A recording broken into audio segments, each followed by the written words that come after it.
Балалар, бүгінгі көңіл-күйлерің қалай? Жақсы.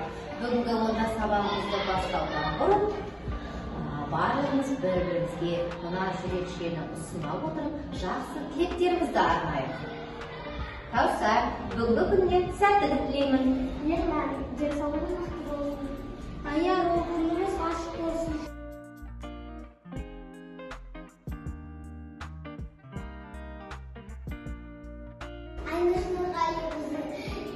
Үздік шәкірттеріңіз көп болайыз. Ой, бәрекелді, бәрекелді. Көңіл-күйіміз жақсы тілектерді естіп, бір көтердік қалды. Ал енді балалар, қазір жылдың қай мезгілі?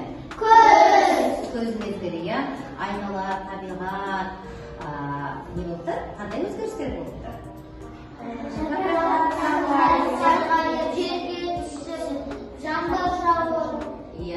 Осындай табиғатта өзгерістер болып жатыр. Ал енді біздің осы бар әлемді жарық беріп тұрған ол не? Күн! Әрине, күн біздің әлемді жарық етіп тұрса, түнімізден не жарық етеді? Ай және жұлдыз.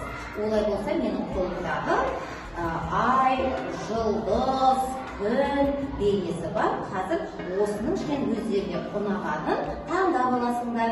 Жарай ма? Кәнеке?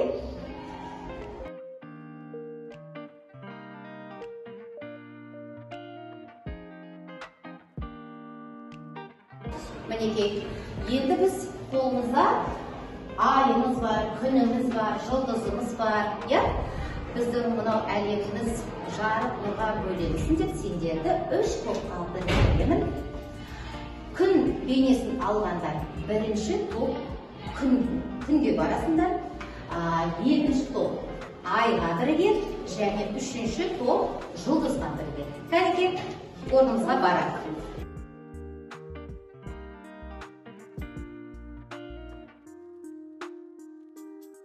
Балалар, жаңа өзіңіз айтқандай, қазір жылдың күз мезгілі.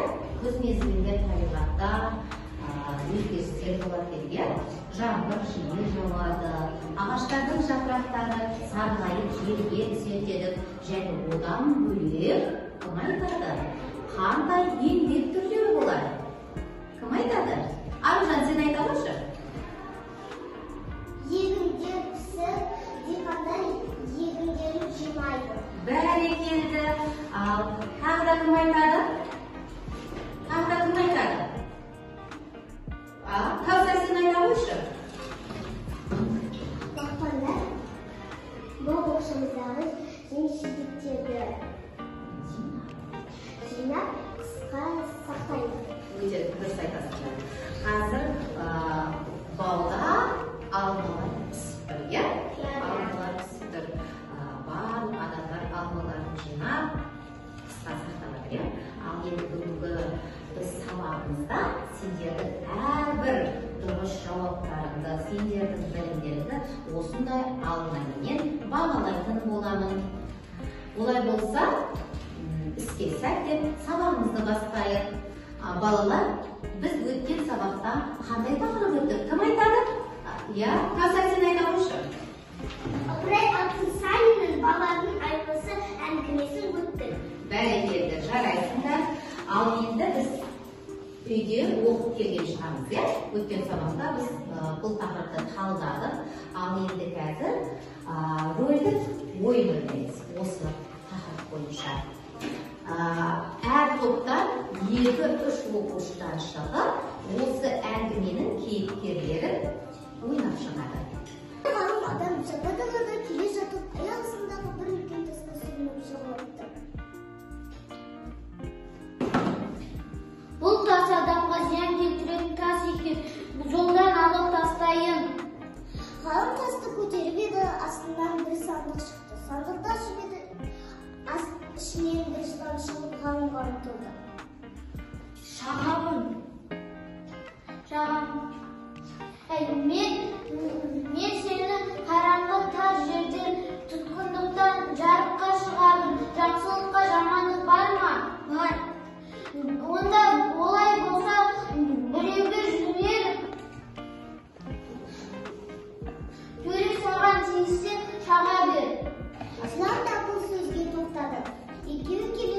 8 жолдықты. Жақсылыққа жамандық бар. Не үшін десеңіз, мен адамның қанша жүгін, мүлкін тасып өзімше қызмет етемін. Адам қай уақытта да тысқары шамамнан жүк артадым.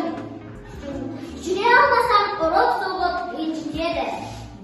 Жылан мұны естіп ғалымның ойына бір оралды. Одан кейін жеміс ағашына келіп жүгінеді. Жақсылыққа жамандық бар. Не үшін десеңіз, менің жемісіммен қанша адам күн көріп пайдаланып тұрса да, жемісімді қолмен алмай, түбімнен қатты ұрып, жемісімді жерге түсіріп алып жейді. Жылан ғалымның ойына тағы бір оралады. Содан кейін итке жолығады. Жақсылыққа жамандық бар. Неге десеңіз, мен күні-түні ұйықтамай, иемнің мүлкін, малын бағып едім. Ақырында қартайып, ауру болған соң ұрып болып жіберді. Ассалаумағалейкум ата. Уағалейкум ассалам балам. Мен бір тасқа жүріп едім. Сол тасты жолдан алып тастайын деген едім. Астынан бір сандық шықты. Сандықты ашып едім, жылан шықты. Жақсылыққа жамандық бар ма? Бекер, әй ата, бекер сөйлейсің. Осы қолындағы кішкентай қобдишаға мойныңа 3 оралған жылан сүйуші ме еді? Дұрыс айтады. Мүлде нанбаймын. Сонда жылан баланың артын үшін барды да ерлі болған қобдишаға кіріп жатты. Сонда бала тарс еткізіп сандықты жауып сөйтті де ғалымның қолына берді. Апарып алған орныңызға қойыңыз. Ал, тамаша, бір алмадан қосынамыз. Мінекей.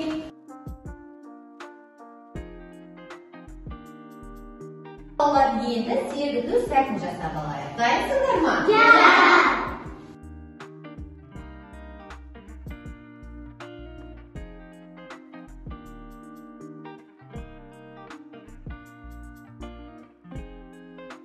Балалар, тақтаға назар аударамыз бәріміз. Тақтаға назар аударайық. Қайынды бірінші сөзді оқиық.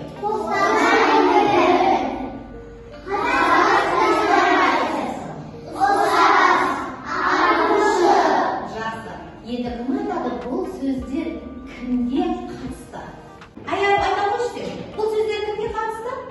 Орнынан тұрып айтамын. Ыбырай Алтынсарин. Жақсы, Ыбырай Алтынсарин. Ал енді балалар, Ыбырай Алтынсарин туралы не білеміз? Біз бұрында Ыбырай Алтынсариннің шығармашылығымен, өмірі баянымен танысқан едік. Кішкене ғана тоқталып кетші. Кім айтады? Аружан, сен айта қойшы кәнекей. Ыбырай Алтынсарин, сұр аты Ибрагим, қазақтың аса құрметті ағартушы педагогы, ұстаз, қоғам қайраткері. Ол 1841 жылы Қостанай ауданында Қостанай облысы, Қостанай ауданында дүниеге келген. Әкесі Алтынсарин Ыбырайдың 3-4 жасында қайтыс болып кетеді. Сол себептен бала Ыбырай атасы Балғожа бидің қолында болады. Ыбырай Алтынсарин 1869 жылы қазақ реформациясы атты туралы жарық көрген. Жарайды, кәнекей. Оның қандай әңгімелері қолы көтеріп жауап бергенде, Рәсулдан қали қандай жақсы. Тағы да қандай әңгімесі бар еді? Ең алдымен қойшы. Киіз үй мен ағаш үй. Балалар, жаңа біз сергіту сәтінде бір сергіп қалдық, иә? Біздің сергіту сәтіміз не туралы, не жайлы болды? Қол көтеріп жауап берейікші. Ата-ананы істеу керек деді. Қадірлеу, құрметтеу керек деді, иә? Ал енді балалар, бүгінгі бөліктің тақырыбымызда қандай болмақ? Қалай ойлайсыңдар? Жоқ, ата-ананы құрметтеу туралы, иә?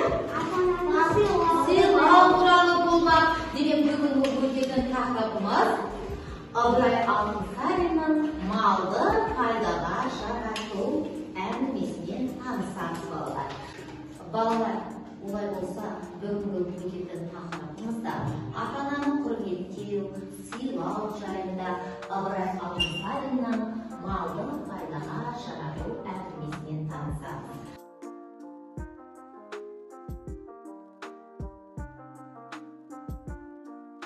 Балалар, сендерге әңгіме ұнады ма? Түсінікті болды ма? Түсінікті болған болса, олай болса топтық жұмыс жасаймыз. 3 топқа 3 тапсырма беремін. Бірінші топқа бай бола тұра тапқаның қайда жүруі мүмкін деген сұраққа сендер мұнда өздерің жазып қорғайсыңдар.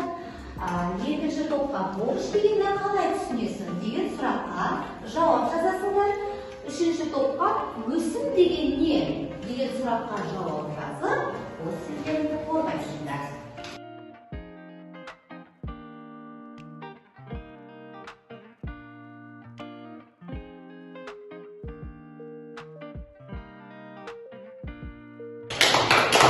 Жақсы, бірінші топ дәм болған екен. Олар осы тақтаға шығарып сәлем. Бай бола тұра тапқанын қайда жіберуі мүмкін? Іші еңбектеніп тапқан ақшасының бір бөлігін борышына, ал тапқан ақшасының бір бөлігін өзіңге береді. Жарайсың, Аружан. Ал бірінші топтың жауабын қалған топтар қалай бағалаймыз? Жақсы, керемет. Отыра қойыңдар. Келесі топ. Дайын болдыңдар ма, Кәлеке? Жақсы, бәрекелді. Олай болса тақтаға шығайық. Келіңдер.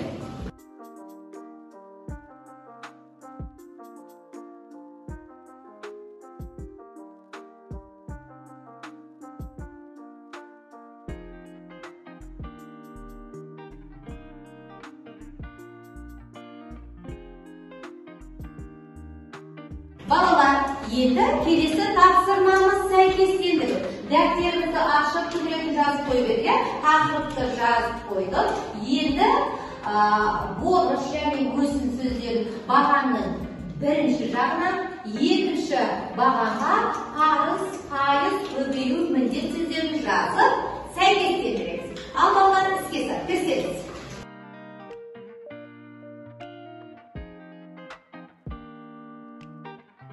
Дәптерімізді ашамыз, тексереміз, тексеріп шығыңдар. Ал енді балалар, қараңыздаршы, борыш дегеніміз қарыз және міндет дегенді білдіреді. Ешқашан адамды алдап, оның еңбегін жеуге болмайды екен. Мұны есіңізге сақтаймыз балалар. Жарай ма? Ал енді балалар, бүгінгі өтілген сабағымызда негізгі ойды білдіріп тұрған тірек сөздерді қалай? Қазір сен айта қойшы. Біріншісі. Өсім. Екіншісі. Әмина сен айта қой. Қармағат. Үшіншісі.